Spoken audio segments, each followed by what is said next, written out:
Praise the lord. చేరి వచ్చిన మీకు అందరికీ ప్రభు యేసుక్రీస్తు శుభాలు తెలియచేయుచున్నాను. ఈ దినము కొరకు ఏర్పాటు చేయడం లేఖన భాగము అపోస్తుల కార్యములు 8వ అధ్యాయము 14వ వచనం.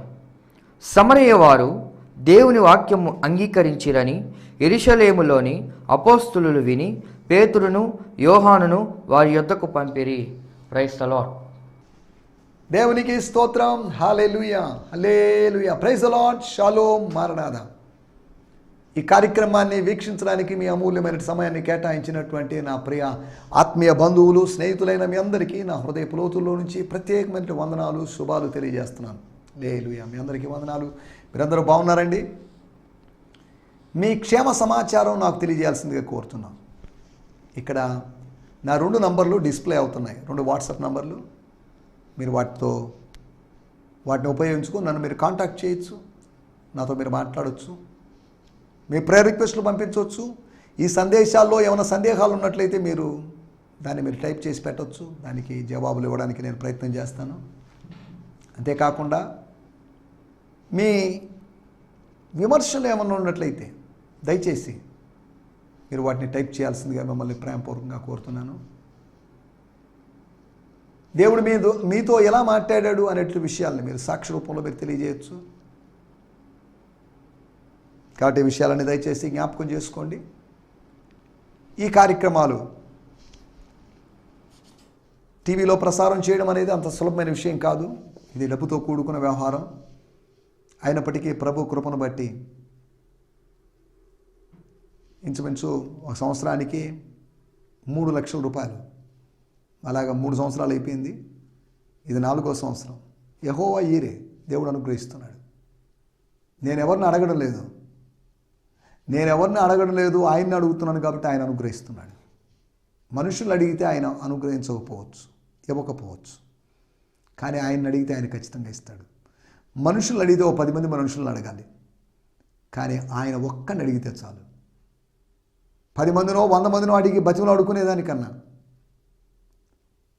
వాళ్ళకి ఫోన్పే నంబర్లు, గూగుల్ పే నంబర్లు, పేటిఎంలు, ఇంకా రకరకాల యాప్స్ చూపించేదానికన్నా ఏమి చూపించకుండానే మన అవసరతలు ఎరిగి ఈ కార్యక్రమాలు చూస్తున్నారు. మీకు తెలుసు దీని వెనకాల ఎంతో ఖర్చు ఉందని.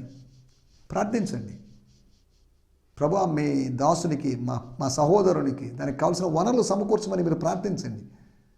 రోజు కనీసం ఒక్క నిమిషం చిన్న ప్రార్థన. సహోదరుని మీరు దీవించండి, ఆయన కుటుంబాన్ని మీరు దీవించండి, ఆయన సంఘాన్ని మీరు దీవించండి అని ప్రార్థించాల్సిందిగా మిమ్మల్ని ప్రేమపూర్వకంగా కోరుతున్నాను. దేవుని స్తోత్రం. మీ ప్రార్థనా విషయాలు తప్పక తెలియజేయండి. మీకోసం ప్రార్థన చేయడానికి సిద్ధంగా ఉన్నాం. స్తోత్రం. ప్రతి నెలలో మొదటి ఆదివారం నీకు ముందు ఎన్ని రోజులు వచ్చినా మా స్థానిక సంఘంలో ఉపవాసాలు, శుక్రవారాలు, శనివారాలు ఉపవాస ప్రార్థనలు జరుగుతుంటాయి. శుక్రవారం ఉపవాస కూడిక, శనివారం కనిపెట్టి కూడిక జరుగుతుంది. మీ ప్రేయర్ రిక్వెస్ట్లు తెలియజేయాల్సిందిగా కోరుతున్నాం. ప్రభు కృపను బట్టి నెల్లూరు జిల్లాలో సుమారు 32 మంది సేవకులు నాతో కలిసి పనిచేస్తున్నారు. అంతేకాకుండా నెల్లూరులో శాంతినగర్లో ఉన్న సంఘానికి అనుబంధంగా ముత్తుకూరులోను, బాలరెడ్డిపాలెం విద్యానగర్ కోట దగ్గర, అంతేకాకుండా వెంకన్నపురంలోను, జిర్రావారిపాలెంలోను, పెరంకోండ్లోను, వైఎస్ఆర్ నగర్లోను ఈ ప్రాంతాల్లో జరుగుతున్న పరిచర్య అంతటి కొరకు మీరు ప్రత్యేకంగా ప్రార్థించాల్సిందిగా కోరుతున్నాం. దేవుని స్తోత్రం. హల్లెలూయా. దేవుడి పరిచర్యను విస్తరింపజేస్తున్నాడు. దీని వెనకాల నాకు ఆర్థికంగా విస్తారంగా సహాయం చేసేవాళ్ళు ఎవరు లేరు, కానీ దేవుడు కొంతమందిని లేపాడు, వాళ్ళ ద్వారా సహాయం చేస్తున్నాడు. అందులో బట్టి నేను ప్రభు నామాన్ని మహిమపరుస్తున్నాను.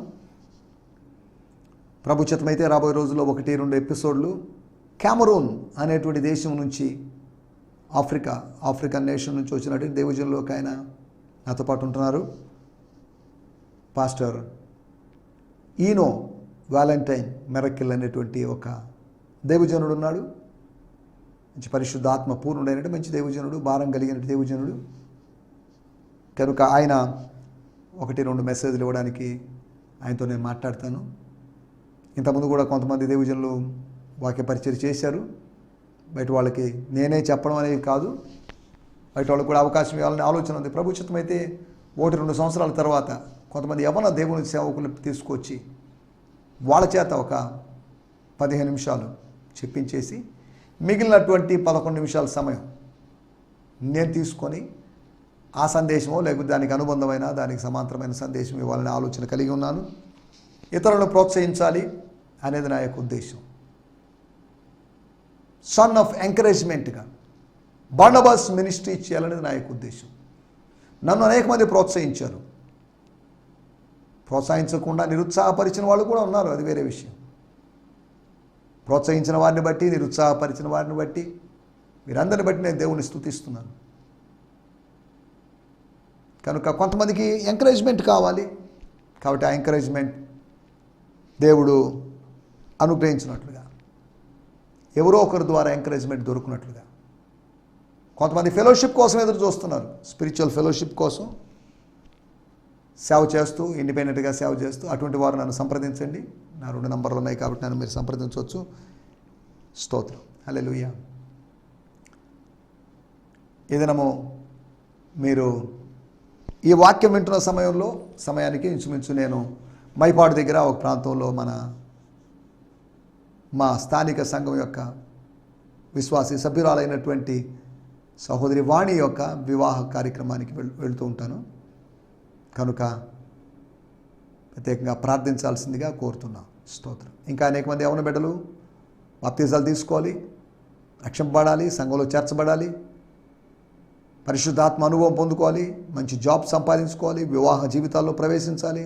ఇలా అనేకమైన కార్యాలు జరగాలి. స్తోత్రం. హల్లెలూయా. నిన్నటి ఎపిసోడ్లో మనం కొన్ని విషయాలు ఆలోచించాం. గాడ్స్ ఎక్స్పైరీ డేట్ లేదా గాడ్స్ డెడ్ లైన్. 4 విషయాల్లో దేవుడు డెడ్ లైన్ పెట్టాడని. ఒకటి, ఆయన సీమోను యొక్క గారడీలకు గడువు పెట్టాడని. నా సేవకుడైనటువంటి ఫిలిప్ వచ్చిన తర్వాత నీ తెక్క వేషాలు వేస్తే నేను ఒప్పుకోను.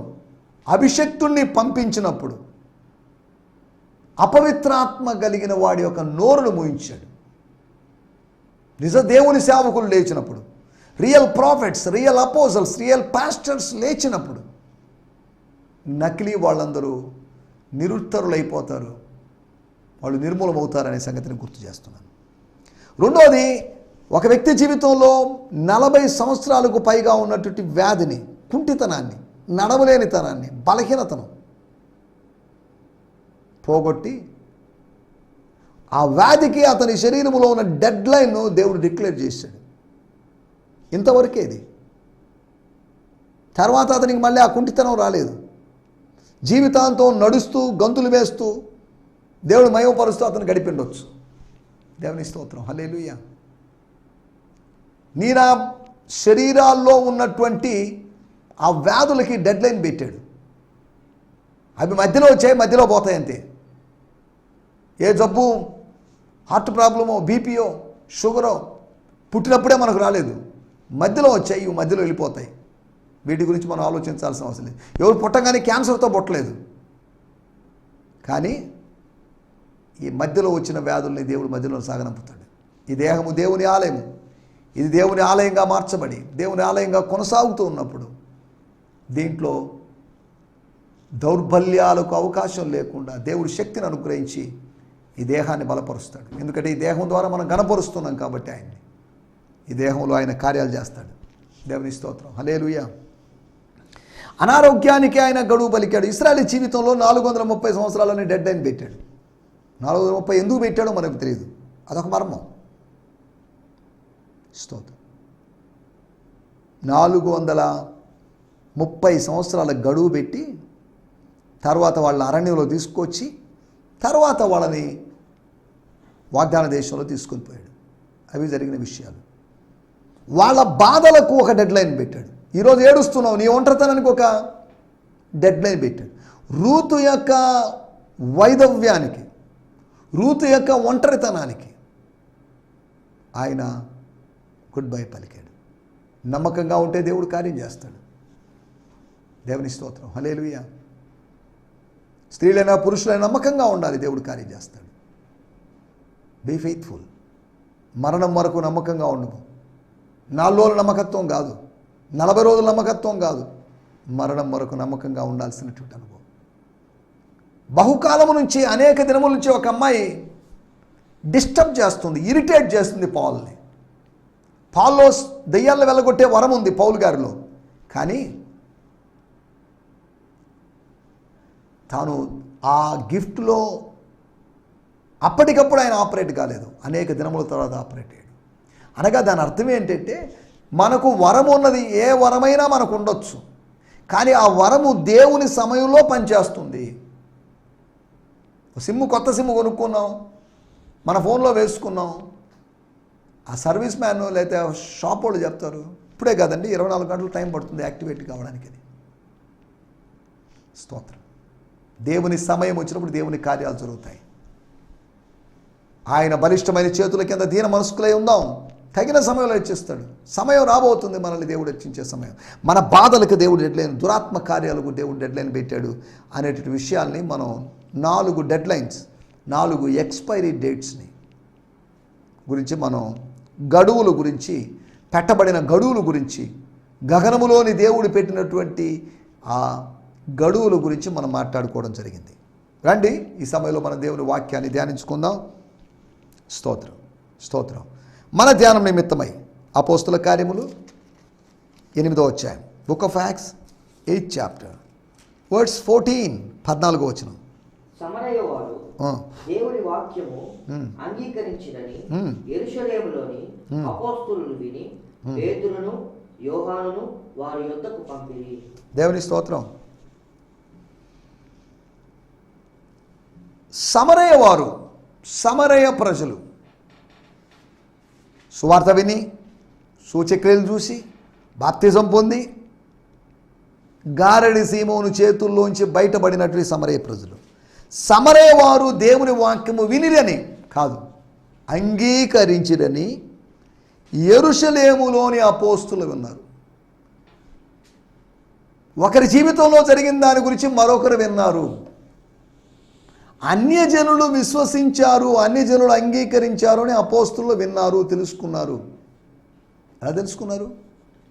ఫిలిప్ ఇన్ఫర్మేషన్ ఇచ్చి ఉండొచ్చు ఆ ఎల్డర్స్కి, ఆ పెద్దలకి. అయ్యలారా, మీ అందరికీ వందనాలండి.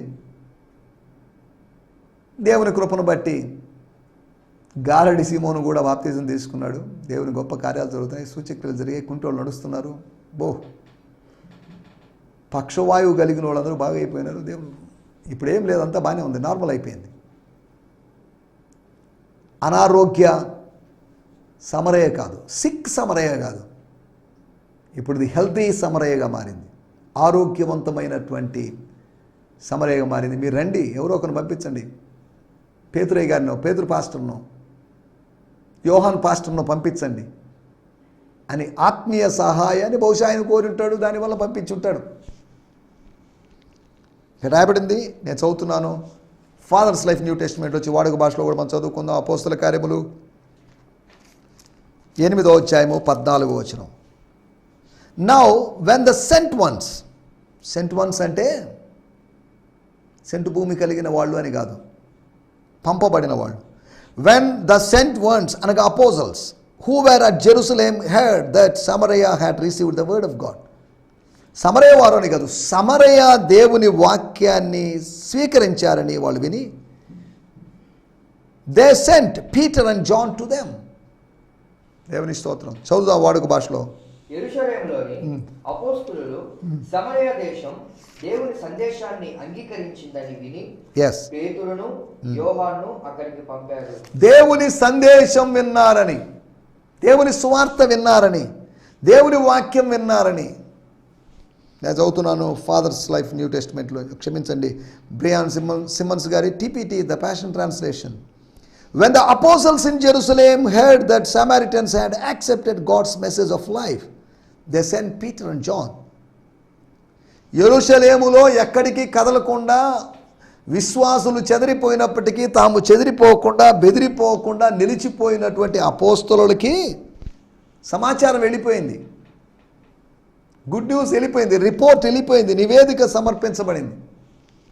When the apostles in Jerusalem heard that Samaritans had accepted God's message of life, దేవుని జీవ సందేశాన్ని, దైవ జీవ సందేశాన్ని, భగవంతుని యొక్క భక్తునికి భగవంతుడు ఇచ్చినటువంటి జీవ సందేశం, లైఫ్ మెసేజ్.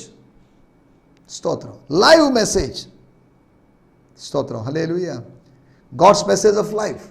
ఓహో, ఇప్పుడు పర్లేదు, మనల్ని పంపించిన ప్రాబ్లం లేదు, ఇప్పుడు పంపిస్తే సమస్య లేదు అని భావించి వాళ్ళని పంపించారు. దేవుని స్తోత్రం.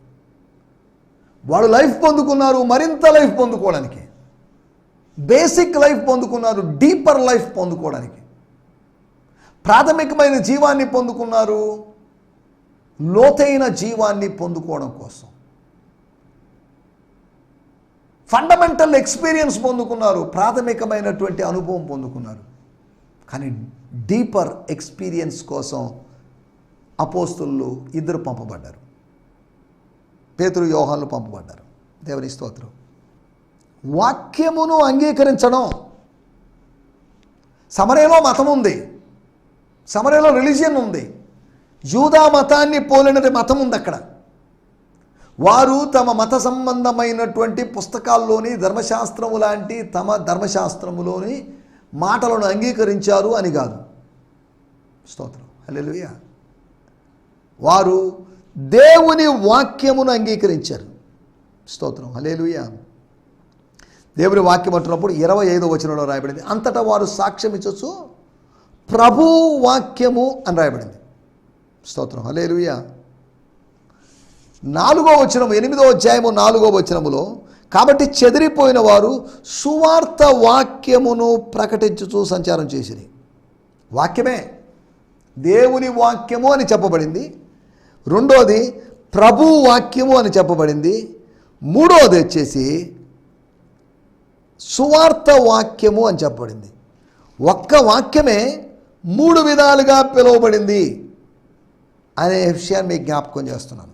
ప్రభు వాక్యం, ప్రభువే దేవుడు, దేవుడే ప్రభు, యెహోవాయే ప్రభు, యేసుక్రీస్తే ప్రభు, యేసుక్రీస్తే దేవుడు, యేసుక్రీస్తు దేవుడు మరియు ప్రభు, యెహోవా దేవుడు మరియు ప్రభు. స్తోత్రం. ఇక్కడ రాయబడిన మాటలు. స్తోత్రం. యెరూషలేములోని అపోస్తులు విని, వాళ్ళ స్పందన ఏంటో మరి తెలియదు, బహుశా ఆనందించారు. ఓ వెరీ గుడ్, మంచిదండి, పోనండి, మేమెవరూ చేయని పనిని, మేమెవరూ చేయని సాహసాన్ని మా సహోదరుడు చేసాడని సంతోషించారు. వాడికి ఎందుకంటే అవసరమా అని మనసులో తిట్టుకున్నారు. ఇవన్నీ మనకు తెలియదు. కానీ అక్కడ జరిగినట్టు విషయం, వాక్యమును అంగీకరించారు. ఎలా అంగీకరించారు? How did they accept the word of the lord? 7వ అధ్యాయంలో జీవవాక్యము అని రాయబడింది. వాక్యమే, వాక్యానికి ఎన్ని పేర్లు ఉన్నాయి చూడండి. స్తోత్రం.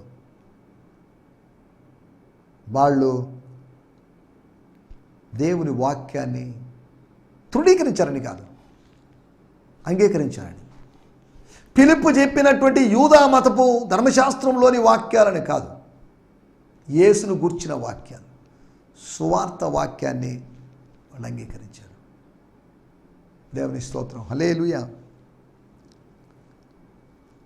వాక్యమును అంగీకరించడం ఎలాగా అనే దాని గురించి మీకు 4 విషయాలు త్వరగా జ్ఞాపకం చేస్తాను.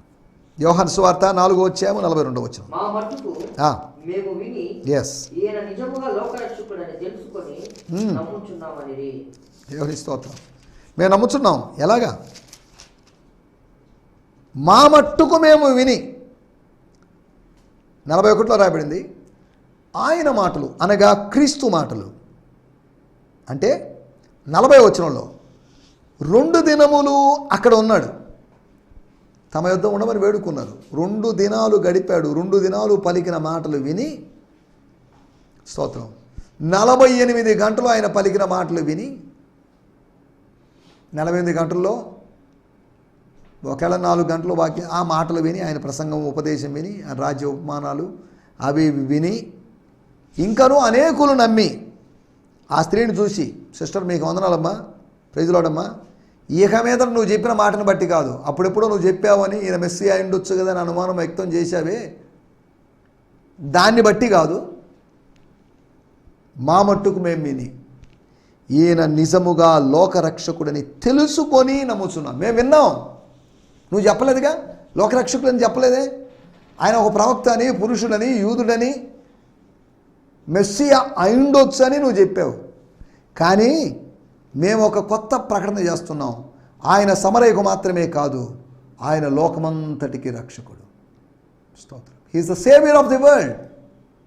ఇది మా ఒప్పుకోలు. ఆయన గురించి మాకు తెలిసిన విషయం, 2 రోజుల మాటల్లో మాకు అర్థమైన విషయం, లోకాన్ని రక్షించాలి అనేటువంటి ఒక దివ్య ప్రణాళికలతో వచ్చినటువంటి దేవుని కుమారుడు మెస్సియా అని మాకు అర్థమైంది. దేవుని స్తోత్రం. ఒకటి స్వంత అవగాహనతో, స్వకీయ గ్రహింపుతో, స్వీయ గ్రహింపుతో మనం అంగీకరించాలి. ఎవరో ఏదో చెప్పారని గుడ్డిగా అంగీకరించడం కాదు. నాకు అర్థమైందండి, ఓకే, నేను నమ్ముతున్నాను, వీళ్ళెవరు నమ్మకపోయినా పర్లేదు అనే విధానం. ఒక సెల్ఫ్ అండర్స్టాండింగ్ని బట్టి మనం యాక్సెప్ట్ చేయాలి. సమరయ్య వాళ్ళదే చేశారు. ఒక స్వీయ గ్రహింపుతో మా మట్టుకు విని మేము తెలుసుకొని, స్తోత్రం, విన్నాం, తెలుసుకున్నాం, లోకరక్షకుడు అని ప్రకటిస్తున్నాం. లోకరక్షకుడు, లోకరక్షకుడు, లోకరక్షకుడు అని సమరయ్యలో ఒకవేళ నినాదాలు ప్రతిధ్వనించుండొచ్చు. అర్తమేస్ మహాదేవి అని అపోస్తుల కార్యములు 19వ అధ్యాయంలో చెప్పబడ్డట్టు ఎక్కడ కూడా లోకరక్షకుడు, సేవియర్ ఆఫ్ ది వరల్డ్, స్తోత్రం, దేవుని స్తోత్రం అని ప్రజలు ఆర్భటించుండొచ్చు. విశ్వాస ప్రకటనలు చేసి ఉండొచ్చు, కన్ఫెషన్స్ చేసి ఉండొచ్చు. దేవుని స్తోత్రం. ఒకటి స్వీయ గ్రహింపును బట్టి అంగీకరించడం. రెండో విషయం అపోస్తుల కార్యములు 2వ అధ్యాయము 41వ వచనం. కాబట్టి అతని వాక్యం అంగీకరించిన వారు బాప్టిజము పొందిరి. ఆ దినమందు ఇంచుమించు 3000 మంది చేర్చబడిరి. Those who truly received his word were baptized. Those who నిజముగా అంగీకరించిన వారు అని రాయబడింది. స్తోత్రం. కానీ ఒక ఇంగ్లీష్ తర్జుమాలో దీంట్లో ఉందో లేదో మరి నాకు తెలియదు, కానీ ఒకటనే కాదు, ఒక 2-3 తర్జుమాల్లో కూడా కొన్ని తర్జుమాల్లో రాయబడిన మాట సంతోషముతో అంగీకరించిన వారు. వాడుక భాషలో మనం గమనించినట్లయితే అపోస్తుల కార్యములు 2వ అధ్యాయము 41వ వచనం వాడుక భాషలో ఉందనుకుంటున్నాను. తెలుగు వాడుక భాషలోని WBTC వాళ్ళ పవిత్ర బైబిల్ అనేటువంటి బైబిల్లో, క్యాథలిక్ బైబిల్ కాదు అది, క్యాథలిక్ బైబిల్ లాగా ఉంటుంది కానీ క్యాథలిక్ బైబిల్ కాదు అది. అతని సందేశాన్ని సంతోషంగా అంగీకరించిన వాళ్ళు, those who gladly received his word అని ఇంగ్లీష్లో KJVలో NIVలో కొన్ని తర్జుమాల్లో ఉంది. అనగా సణుగుడు లేకుండా సంతోషంగా అంగీకరించాలి. మొట్టమొదటి విషయం స్వీయ గ్రహింపుతో అంగీకరించాలి. రెండవది సంతోషముతో అంగీకరించాలి. మీరు ఈ వాక్యం వినేటప్పుడు 8:30గా వస్తుంది, తొందరగా అయిపోతే బాగుండు, 8:20 అయిందో ఇంకో 10 నిమిషాలు భరించాలా అని కాకుండా సంతోషముగా మీ మందిరానికి వెళ్ళి కూర్చున్నారు ఆదివారం, మాటికి వెనక్కి తిరిగి చూస్తూ ఎంతైంది టైము అని వెనక్కి తిరిగి చూడొద్దు. వెనకాల క్లాక్ను చూస్తున్నారు. ఎందుకు వచ్చిన దగ్గర నుంచి 10 సార్లు చూడడం క్లాక్? వద్దు. టైం అయితే అయింది, 1 గంట అయితే అయింది, 2 గంటలు అయితే అయింది, వెళ్దాం. ఆదివారం ఎలాగో సెలవే కనుక వెళ్ళి ఇంటికి వెళ్ళి ప్రశాంతంగా వండుకొని తినేసినంత పోదాం. టైం మెయింటైన్ చేయొద్దు. వెళ్ళిపోవడానికి టైం మెయింటైన్ చేస్తారు కానీ రావడానికి టైం మెయింటైన్ చేయరు మనోళ్ళు. దేవుని మందిరాన్ని రావడానికి టైం మెయింటైన్ చేయండి, వెళ్ళిపోవడానికి మాత్రం టైం మెయింటైన్ చేయాలని ప్రయత్నం చేయదు. దేవుని ఆత్మ నడిపించిన కొలది ఆ సంఘ ఆరాధన దేవుని సేవకు నడిపిస్తూ ఉంటాడు. మూడో విషయం నేను మీకు జ్ఞాపకం చేస్తాను. అపోస్తుల కార్యములు 4వ అధ్యాయము 4వ వచనం. వాక్యము వినిన వారిలో పేతురు దగ్గరేమో అతని వాక్యం అని రాయబడింది, ఇక్కడ దేవుని వాక్యము అని రాయబడింది. ఇక్కడ రాయబడింది వాక్యము వినిన వారిలో అనేకులు నమ్మిరి. కొందరని కాదు, అనేకులు నమ్మి వారిలో పురుషుల సంఖ్య ఇంచుమించు 5000 వాక్యాన్ని నమ్మారు. ఈ నంబర్ ఎందుకు చెప్తున్నట్టే వాళ్ళు చేర్చబడిన వాళ్ళు అయి ఉండొచ్చు. 2వ అధ్యాయంలో చేర్చబడినట్లు వాళ్ళు చేర్చబడించు, బాప్తీసం తీసుకొని ఉండొచ్చు. వాళ్ళు బాప్తీసం తీసుకున్నారు, ఇక్కడ రాయబడలేదు రండి. స్తోత్రం, హల్లెలూయా. గతంలో బాప్తీసం తీసుకున్న వారి స్ఫూర్తిని పొందిన వాళ్ళు బాప్తీసం తీసుకొని ఉండొచ్చు కూడా. వాక్యం వినిన వారిలో అనేకులు నమ్మిరి. సత్యమని భావించి, అబద్ధం కాదు, ఇది కట్టుకథ కాదు, పుకిటి పురాణం కాదు అని వాళ్ళు సత్యమని ఎంచారు కాబట్టి అంగీకరించారు. సత్యాన్ని మనం అంగీకరిస్తాం. ఒక అబద్ధం చెప్తే మనం నమ్మం, ఓ పోవాయా అంటారు కదా. అలాగే సత్యమని, వాక్యము సత్యము. పేతురు, యోహాను, యాకోబులు, కడమ అపోస్తులు బోధించింది సత్యం, సేవకులు బోధిస్తుంది సత్యం. అందుకనే వీధుల్లో నిలబడి కొండల మీద చేతులు వేసుకొని ఇదిగో యేసు ప్రభు అని సవాలు పూర్వకంగా స్వార్థ చెప్పేటువంటి వాళ్ళు ఉన్నారు. మిగతా ఇతర మతాల్లో వాళ్ళు ఇలాంత ధైర్యంగా ధీమాగా చెప్పలేకపోతున్నారే? దీంట్లో సత్యం ఉంది, సత్య ప్రకటన చేస్తున్నారు. సత్యము సొంత వీధుల్లో ఘోషిస్తుంది. జ్ఞానము, సత్యం సొంత వీధుల్లో ఘోషిస్తుంది, సువార్థీకరణ ద్వారా ఘోషిస్తుంది. As the evangelism is going on, is going forward, truth or the wisdom is shouting in the streets. దేవుని స్తోత్రం, హల్లెలూయా. సత్యమని ఎంచారు కాబట్టి అంగీకరించారు. అబద్ధాన్ని ఎవరు నమ్మడానికి ఇష్టపడరు. నిజాలు చెప్పండి, ఎందుకు అబద్ధాలు అని అంటారు. దేవుని స్తోత్రం. 4వ విషయం, 1 తెస్సలోనిక పత్రిక 2:13. ఆ హేతువు చేతను మీరు దేవుని గూర్చిన వర్తమాన వాక్యము మా వలన అంగీకరించినప్పుడు మనుషుల వాక్యమని ఎంచక, మనుషుల వాక్యమని మీరు ఎంచలేదు, ఏదో అపోస్తుల వాక్యమని మీరు ఎంచలేదు, ఈ యూద మతం నుంచి కన్వర్ట్ అయిన వాళ్ళ యొక్క వాక్యమని మీరు ఎంచక, అది నిజముగా ఉన్నట్లు, దేవుని వాక్యం లేనట్టు కాదు, నిజముగా ఉన్నట్టు. అదేదో కట్టుకథ అప్పుడప్పుడు జరిగిన స్టోరీ అండి అని కాకుండా అది నిజముగా ఉన్నట్లు, అప్పటికి నిజముగా ఉన్నట్టు, సువార్త నిజముగా ఉన్నట్టు. స్తోత్రం, హల్లెలూయా. అని భ్రమపడ్డారని కాదు, దేవుని వాక్యమని వాళ్ళు భావించారు. స్తోత్రం. స్వర్గపు వాక్యమని, లోకపు సందేశం కాదని, సమాజం యొక్క సందేశము కాదని, అది స్వర్గపు సందేశం అని భావించి వాళ్ళు అంగీకరించారు. ఎలా అంగీకరించారు? స్వీయ గ్రహింపుతో, సంతోషంతో, అంతేకాకుండా సత్యమని ఎంచి స్వర్గపు వాక్యమని భావించి. స్తోత్రం. ఇలా వాక్యాన్ని అంగీకరించడానికి ప్రభు మనకు బోధించబడుతున్న ప్రతి వాక్యాన్ని అంగీకరిస్తూ ముందుకు సాగడానికి ప్రభు మనకు సాయం చేయనుగాక. ఆమేన్, హల్లెలూయా, హల్లెలూయా. అందరికీ ఈ సందేశము మీకు ఆశీర్వాదకరంగా ఉందని నమ్ముచున్నాము. ప్రార్థనా అవసరతల కొరకు మమ్మల్ని సంప్రదించవలసిన మా చిరునామా గిద్యోన్ మిషన్ చర్చ్, 6వ వీధి, శాంతినగర్, నెల్లూరు 4, ఆంధ్రప్రదేశ్. పిన్ 524004. మా ఫోన్ నంబర్లు 7036443613 మరి ఒక నంబర్ 9392293010. మా ఈమెయిల్ ఐడి gfihmi2015@gmail.com. దేవుడు మిమ్మును ఆశీర్వదించునుగాక. ఆమేన్.